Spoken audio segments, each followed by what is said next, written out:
নমস্কাৰ প্ৰিয় দৰ্শক, পুনৰ এবাৰ আপোনালোক সকলোকে আন্তৰিক স্বাগতম জনাইছো আমাৰ এই চেনেলটোৰ এটা জ্ঞানবৰ্ধক ভিডিঅ'লৈ। আজিৰ এই ভিডিঅ'টোৰ জৰিয়তে আপোনালোকৰ লগত শ্বেয়াৰ কৰিম 2025 বৰ্ষৰ প্ৰথমটো সোমবাৰৰ বিষয়ে। কালিলৈ যিহেতু 2025 বৰ্ষৰ প্ৰথমটো সোমবাৰৰ দিনা আপুনি গোটেই বছৰটোৰ সুফল পাবৰ বাবে আপুনি কি কাম কৰিব, কি কাম আপুনি কৰিব নালাগিব, লগতে মহিলাসকলে এই দিনটোত কি কাম কৰিব, আজিৰ এই ভিডিঅ'টোৰ জৰিয়তে আপোনালোকৰ লগত সুন্দৰভাৱে সকলোবিলাক কথা শ্বেয়াৰ কৰিম। যদি আপুনি এগৰাকী বিবাহিত মহিলা হয় তেন্তে আপুনি সোমবাৰৰ দিনটোত, বিশেষকৈ বছৰৰ প্ৰথমটো সোমবাৰে আপুনি কেতিয়াও এনে কাম নকৰিব। যদি আপুনি বছৰৰ প্ৰথমটো সোমবাৰে এনে কাম কৰে তেতিয়া আপুনি গোটেই বছৰটোৰ বাবে মংগলৰ সলনি অমংগল হ'ব। আপুনি সুফল পোৱাৰ সলনি অশুভ ফলে আপুনি লাভ কৰিবৰ বাবে সক্ষম হ'ব পাৰিব। সেইবাবে আজিৰ এই ভিডিঅ'টো আপোনালোক সকলোৰে বাবে খুবেই ইনফৰ্মেটিভ হ'ব, কাৰণ আজিৰ ভিডিঅ'টো চোৱাৰ পাছত আপুনি গোটেই বছৰটোৰ বাবে সুফল পাব পাৰিব। তেন্তে প্ৰিয় দৰ্শক, আপুনি যদি এজন মহাদেৱৰ পৰম ভক্ত হয়, আপুনিও যদি সোমবাৰৰ দিনটোত ব্ৰত পালন কৰে, মহাদেৱক পূজা অৰ্চনা কৰে, তেন্তে আপুনি আজিৰ এই ভিডিঅ'টো চোৱাটো খুবেই জৰুৰী। গতিকে প্ৰিয় দৰ্শক, আজিৰ এই ভিডিঅ'টোৰ মূল বিষয়বস্তুলৈ আগবঢ়াৰ পূৰ্বে আপুনি কমেণ্ট ছেকশ্যনলৈ গৈ মহাদেৱৰ নামত আপুনি এটা অৱশ্যেই কমেণ্ট লিখিব। হৰ হৰ মহাদেৱ বুলি এটা অৱশ্যেই কমেণ্ট লিখি ভিডিঅ'টোত এটা লাইক কৰিব বুলি আশা কৰিলোঁ। প্ৰিয় দৰ্শক, সনাতন ধৰ্মত প্ৰতিটো বাৰৰে কোনোবা নহয় কোনোবা এজন দেৱতাৰ নামত উৎসৰ্গা কৰা হয়। সেইবাবে সোমবাৰৰ দিনটোতো প্ৰভু ভোলানাথৰ নামত উৎসৰ্গা কৰা হয়। সোমবাৰৰ দিনটোত যদি আপুনি মহাদেৱক পূজা অৰ্চনা কৰিব পাৰে, আপুনি শিৱলিংগত জল অৰ্পণ কৰিব পাৰে, আপুনি বেলপাত অৰ্পণ কৰিব পাৰে, তেনে ক্ষেত্ৰত মহাদেৱ খুবেই প্ৰসন্ন হয়। মহাদেৱে ভক্তৰ সকলো ইচ্ছা পূৰণ কৰে। আজিৰ এই ভিডিঅ'টোৰ জৰিয়তে আপোনালোকৰ লগত গোটেই বছৰটোত আপুনি সুফল পাবৰ বাবে আপুনি বছৰৰ প্ৰথমটো সোমবাৰে কি কাম কৰিব, কেনেকৈ আপুনি মহাদেৱক পূজা কৰিব, বা আপুনি ঘৰত থাকিলেও এই দিনটোত কি কাম কৰিব নালাগিব, এই সকলোবিলাক কথাৰ ওপৰত আজিৰ ভিডিঅ'টো প্ৰস্তুত কৰা হৈছে।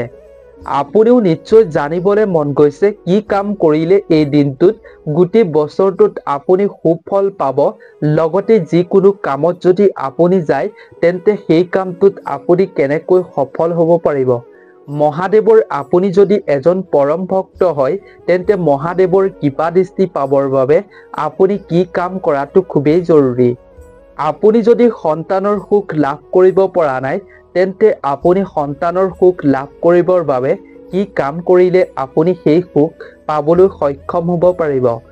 আজিৰ এই ভিডিঅ'টো আপুনি শেষলৈকে চাওক, তেতিয়া আপুনি এই সকলোবিলাক সুফল পাবলৈ সক্ষম হ'ব পাৰিব। তাৰ আগতে আপোনালোক সকলোকে এটা সৰু অনুৰোধ, যদি আপুনি প্ৰথমবাৰ আমাৰ এই চেনেলটোৰ ভিডিঅ' চাই আছে তেন্তে আমাৰ এই চেনেলটো ছাবস্ক্ৰাইব কৰাৰ লগতে ছাইডত থকা ঘণ্টাৰ দৰে আইকনটো অল কৰি ৰাখিব, কিয়নো প্ৰিয় দৰ্শক, আপুনি প্ৰতিদিনে এই চেনেলটোৰ জৰিয়তে নজনা কথা জানিব পাৰিব আৰু আপুনি জীৱনত সুফল পাবলৈ সক্ষম হ'ব পাৰিব। তেন্তে প্ৰিয় দৰ্শক, বলক বেছি পলম নকৰি আজিৰ এই ভিডিঅ'টোৰ আমি মূল বিষয়বস্তুলৈ আগবাঢ়োঁ। প্ৰিয় দৰ্শক, প্ৰথমতে আপোনালোকক জনাম, বছৰৰ প্ৰথমটো সোমবাৰে আপুনি তিনিটা কাম কৰক, আপুনি গোটেই বছৰটোৰ বাবে মহাদেৱৰ কৃপা দৃষ্টি পাবলৈ সক্ষম হ'ব। কি কাম কৰিব, আহক তেন্তে আমি জানি লওঁ। সোমবাৰে এই তিনিটা প্ৰতিক্ৰিয়া কৰিলে জীৱনত থকা দুখ আৰু দৰিদ্ৰতা দূৰ হয়। সোমবাৰে ব্ৰত ৰাখি মহাদেৱক পূজা কৰিলে, আৰাধনা কৰিলে সকলো ইচ্ছা অতি সোনকালেই পূৰণ হয় বুলি ধৰ্মীয় শাস্ত্ৰত বিশ্বাস কৰা হয়। ইয়াৰ লগতে ঘৰলৈ আহে সুখ আৰু সমৃদ্ধি। জ্যোতিষ শাস্ত্ৰতো সোমবাৰৰ বিষয়ে বহুতো কথা কোৱা হৈছে। এই পদক্ষেপবোৰ পালন কৰিলে আৰ্থিক সংকটৰ পৰাও মুক্ত হ'ব পাৰি। আপোনাৰ আকাংক্ষিত ফলাফল আপুনি পাবলৈ সক্ষম হ'ব পাৰিব। সোমবাৰৰ দিনটো দেৱাদিদেৱ মহাদেৱৰ নামত উৎসৰ্গা কৰা হয়। সোমবাৰৰ দিনটোত মহাদেৱৰ লগতে দেৱী পাৰ্বতীকো ৰীতি নীতিৰ অনুসৰি পূজা কৰা হয়। ইয়াৰ উপৰিও যিকোনো বিশেষ কামত আপুনি সফলতা পাবলৈ হ'লে ভক্তসকলে সোমবাৰৰ দিনটোত ব্ৰত ৰাখে।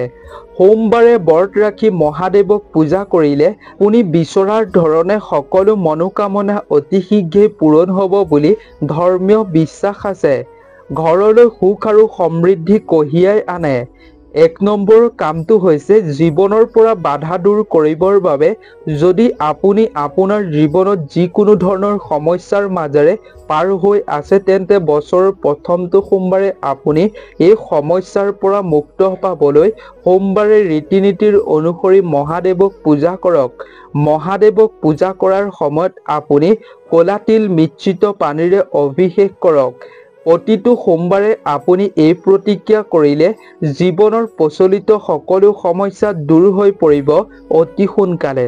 2 নম্বৰতে হৈছে আয় আৰু সৌভাগ্য বৃদ্ধিৰ বাবে।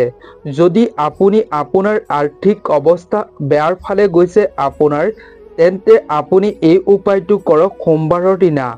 সোমবাৰে আপুনি পুৱা স্নান আদি কৰাৰ পাছত মহাদেৱক ধ্যান কৰি গংগা জলেৰে আপুনি ভগৱান শিৱক অভিষেক কৰক। এই প্ৰতিক্ৰিয়া কৰিলে আয় আৰু সৌভাগ্য বৃদ্ধি পাব। এনে কৰিলে পূৰ্বপুৰুষৰ পৰাও আপুনি আশীৰ্বাদ লাভ কৰিব পাৰিব। এই প্ৰতিক্ৰিয়া কেৱল আপুনি সোমবাৰৰ দিনটোতহে কৰিব লাগিব। 3 নম্বৰতে হৈছে ঋণৰ পৰা মুক্তি পোৱাৰ উপায়। যদি আপুনি দীৰ্ঘদিন ধৰি ঋণৰ সমস্যাৰ সৈতে যুঁজি আছে তেন্তে আৰ্থিক সমস্যাৰ পৰা সকাহ পাবলৈ হ'লে আপুনি সোমবাৰে শিৱলিংগত গংগা জলেৰে অভিষেক কৰক। লগতে ভগৱান শিৱক বগা কাপোৰ অৰ্পণ কৰক। এই প্ৰতিক্ৰিয়া অনুকৰণ কৰিলে আপুনি আকাংক্ষিত ফলাফল পাবলৈ সক্ষম হ'ব পাৰিব। প্ৰিয় দৰ্শক, ইমেকে যদি আপুনি ভিডিঅ' চাই ভাল পাইছে তেন্তে ভিডিঅ'টোত এটা লাইক কৰিব। এতিয়া আগবাঢ়িছোঁ আমি সোমবাৰৰ দিনটোত কি কাম কৰিব নালাগে। আপোনালোকৰ বাবে খুবেই ইনফৰ্মেটিভ হ'ব, বিশেষকৈ মহিলাসকলৰ বাবে। ভিডিঅ'টোৰ শেষত আমি কেইটামান কামৰ বিষয়ে ক'ম, যিকেইটা কাম আপুনি জানি লোৱাটো জৰুৰী। এই দিনটোত কৰাৰ পৰা আপুনি বিৰত থকাটো খুবেই জৰুৰী, নহ'লে গোটেই বছৰটোত আপোনাৰ ঘৰখনলৈ বিপদ আহিব পাৰে। আৰ্থিক সংকটৰ সন্মুখীন আপুনি হ'ব লাগিব। সেইবাবে মহিলাসকলে এই দিনটোত কেতিয়াও নকৰিব এনে কাম। সোমবাৰৰ দিনা গুৰু আহাৰ নাখায় বুলি সকলোৱে জানে, কিন্তু ব্ৰতৰ সময়ত যদি আপুনি অজানিতে নিমখ ব্যৱহাৰ কৰে, আপোনাক জনাই দিছোঁ যে সোমবাৰে যদি ব্ৰতত থকাৰ সময়খিনিত আপুনি ভুলতো কেতিয়াবা নিমখ খায় তেতিয়া আপুনি ভোলানাথৰ কৃপা লাভ কৰিব নোৱাৰিব। আপুনি যি ব্ৰত ৰাখে তাৰ সুফল পাব নোৱাৰিব। যদি আপুনি এই দিনটোৰ সন্ধিয়াত এবাৰ আপুনি খাদ্য খায় তেন্তে নিমখবিহীন হ'ব লাগে। নিমখবিহীন খাদ্য খোৱাটো খুবেই জৰুৰী। আপুনি এই দিনটোত যদি এনেকৈ নিমখ ব্যৱহাৰ কৰে তেতিয়া আপোনাৰ ব্ৰত ৰখাৰ একো সুফল পাব নোৱাৰিব। সেইবাবে ব্ৰত ৰাখিলে আপুনি সোমবাৰৰ দিনটোত নিমখ ব্যৱহাৰ নকৰিব। সোমবাৰৰ দিনটোত ব্ৰহ্মচাৰী ধৰ্ম পালন কৰিব লাগে। যদি আপুনি বিবাহিত হয় তেতিয়াহ'লে ভুলতো আপুনি সোমবাৰৰ দিনটোত সম্পৰ্ক কৰিব নালাগে, নহ'লে আপুনি ৰখা উপবাস অথলে যাব। যদি আপুনি উপবাস পালন কৰে আৰু বিবাহিত হয় তেতিয়াহ'লে আপুনি এই দিনটোত সম্পৰ্ক কৰিব নালাগে, অন্যথা আপুনি শিৱৰ প্ৰকোপ সহ্য কৰিব লগা হ'ব। কিয়নো যিকোনো ব্ৰত ৰখাৰ সময়ত ব্ৰহ্মচাৰী পালন কৰাটো খুবেই জৰুৰী, বহুত অনিবাৰ্য বুলি ধৰা হৈছে শাস্ত্ৰত। প্ৰিয় দৰ্শক, সোমবাৰৰ দিনটোত কোনো জ্যেষ্ঠজনক অপমান কৰিব নালাগে। ঘৰৰ প্ৰতিজন জ্যেষ্ঠ ব্যক্তিৰ লগত আপুনি ভালদৰে কথা পাতিব লাগে। কেতিয়াও আপুনি অপমান কৰিব নালাগে। বিশেষকৈ যদি আপুনি ব্ৰত পালন কৰে তেন্তে আপুনি এইখিনি সময়ত জ্যেষ্ঠজনক কেতিয়াও অপমান নকৰিব। যদি ব্ৰত ৰখাৰ সময়খিনিত আপুনি কাৰোবাৰ লগত তৰ্ক কৰে, কাৰোবাৰ লগত মনোমালিন্য হয়, তেতিয়া আপুনি ৰখা ব্ৰতৰ আপুনি একো সুফল পাব নোৱাৰিব। সোমবাৰৰ দিনটোত কোনো ধৰণৰ হিংসামূলক কাম কৰিব নালাগে। ক'ৰবাত যদি কাজিয়া হয় তেন্তে সেই কাজিয়াৰ স্থানৰ পৰা আপুনি অতি শীঘ্ৰে গুচি আহিব লাগে। লগতে আপুনি সোমবাৰৰ দিনটোত যিকোনো জীৱ-জন্তুক কেতিয়াও বধ কৰাৰ দৰে কাম কৰিব নালাগে। সোমবাৰৰ দিনটোত জীৱ-জন্তুক বধ কৰি ভক্ষণ কৰিব নালাগে। সোমবাৰৰ দিনা আপুনি পৰাপক্ষত নিৰামিষ আহাৰ খাওক। প্ৰিয় দৰ্শক, সোমবাৰৰ দিনটোত আপুনি কাকো কেতিয়াও অপমান কৰিব নালাগে। সেইদিনা আপুনি কাৰো অন্তৰত আঘাত পোৱাকৈ কোনো কথা ক'ব নালাগে। এনে কৰিলে ভগৱান শিৱৰ প্ৰকোপ আপুনি সহ্য কৰিব লগা হ'ব লাগিব। সেইবাবে আপুনি এনে কাম কেতিয়াও এই দিনটোত নকৰিব।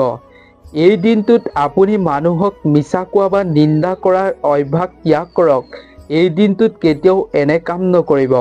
এইসমূহ কামৰ পৰা আপুনি পৰিহাৰ থাকক, নহ'লে ভগৱান শিৱৰ প্ৰকোপ আপোনাৰ ওপৰত পৰিব। প্ৰিয় দৰ্শক, এতিয়া জানো আহক মহিলাসকলে সোমবাৰৰ দিনটোত কি কাম কৰিব নালাগে। তাৰ আগতে যদি ইমানলৈকে আপুনি আমাৰ এই চেনেলটো ছাবস্ক্ৰাইব কৰা নাই, তেন্তে এই চেনেলটো ছাবস্ক্ৰাইব কৰি ৰাখিব। লগতে যদি ইমানলৈকে মহাদেৱৰ নাম স্মৰণ কৰা নাই, তেন্তে আপুনি পলম নকৰিব। ভগৱান মহাদেৱৰ নামত আপুনি এটা অৱশ্যে কমেণ্ট লিখক কমেণ্ট ছেকশ্যনলৈ গৈ। দৰ্শক, বিবাহিত মহিলাসকলে স্বামীৰ দীৰ্ঘায়ুৰ বাবে সোমবাৰৰ দিনটোত কিছুমান মহিলাই ব্ৰত পালন কৰে। ইয়াৰ লগতে অবিবাহিত ছোৱালীসকলেও ভাল জীৱন সংগী পাবৰ বাবে সোমবাৰৰ দিনটোত ব্ৰত ৰাখে। কিন্তু এনে বহু কাম আছে যিসমূহ কাম বিবাহিত মহিলাসকল বা অবিবাহিত মহিলাসকলে সোমবাৰৰ দিনটোত কৰিব নালাগে। একেবাৰে কৰাটো উচিত নহয়। যদি আপুনি বেলপাত অৰ্পণ কৰি মহাদেৱ ভোলানাথক আপুনি ৰীতি-নীতিৰ অনুসৰি পূজা কৰে সোমবাৰৰ দিনটোত, তেতিয়া জীৱনত চলি থকা সকলো ধৰণৰ সমস্যাৰ পৰা আপুনি দূৰ হ'ব পাৰিব। জীৱনত সুখ আৰু সমৃদ্ধি বাঢ়ি যাব। সোমবাৰৰ দিনটোত আপুনি যদি ভাল সংগী পাব বিচাৰে তেন্তে ব্ৰত ৰখাটো জৰুৰী অবিবাহিত মহিলাসকলে। আৰু যিসকল বিবাহিত মহিলা সেইসকলে নিজৰ স্বামীৰ আয়ুসৰ বাবে এই দিনটোত দীৰ্ঘায়ুৰ বাবে ব্ৰত ৰখাটো জৰুৰী। কিন্তু আপুনি যদি ব্ৰত ৰাখে এই সোমবাৰৰ দিনটোত, হ'লে আপুনি সেই ব্ৰতৰ সুফল পাবলৈ কিছুমান সৰু সৰু ভুল আপুনি কৰাৰ পৰা বিৰত থাকিব লাগে। জ্যোতিষশাস্ত্ৰত কয় যে বিবাহিত মহিলাসকল আৰু অবিবাহিত ছোৱালীসকলে সোমবাৰৰ দিনটোত চুলি ধুব নালাগে।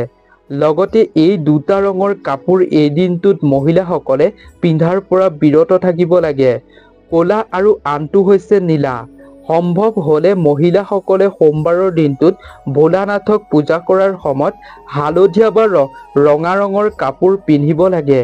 ইয়াৰ লগতে মহিলাসকলে কেতিয়াও ঋতুস্ৰাৱৰ সময়ত শিৱলিংগক স্পৰ্শ কৰিব নালাগে। এনে কৰিলে আপুনি ৰখা ব্ৰতৰ সুফল আপুনি পাবলৈ সক্ষম নহ'ব। আপুনি সুফল পোৱাৰ সলনি অশুভ ফলে আপুনি লাভ কৰিবলৈ সক্ষম হ'ব পাৰিব। মহাদেৱ আপোনাৰ ওপৰত ৰুষ্ট হ'ব। সেইবাবে প্ৰিয় দৰ্শক, আপুনি সোমবাৰৰ দিনটোত এনে কাম কেতিয়াও নকৰিব। আজিৰ এই ভিডিঅ'টো ইমানেই আছিল। আশা কৰোঁ আপুনি ভিডিঅ'টো চাই অৱশ্যেই ভাল পালে। ভিডিঅ'টোৰ জৰিয়তে আপুনি নজনা কথা অৱশ্যেই জানিব পাৰিলে। গতিকে প্ৰিয় দৰ্শক, ভিডিঅ'টো যদি চাই ভাল পালে তেন্তে আপোনাৰ বন্ধুবৰ্গ আত্মীয়স্বজনৰ লগতো যিমান পাৰে শ্বেয়াৰ কৰিব, যাতে তেওঁলোকেও এইখিনি কাম কৰাৰ পৰা বিৰত থাকিব পাৰে বছৰৰ বিশেষকৈ সোমবাৰৰ দিনটোত। গতিকে প্ৰিয় দৰ্শক, আজিৰ এই ভিডিঅ'টো ইমানেই আছিল। নতুন এটা ভিডিঅ' প্ৰস্তুত কৰি পুনৰ এবাৰ আপোনালোক সকলোকে লগ পাম। আপোনালোক সকলো ভালে থাকক, সুস্থ থাকক, তাৰেই আমিও কামনা কৰিলোঁ। ধন্যবাদ।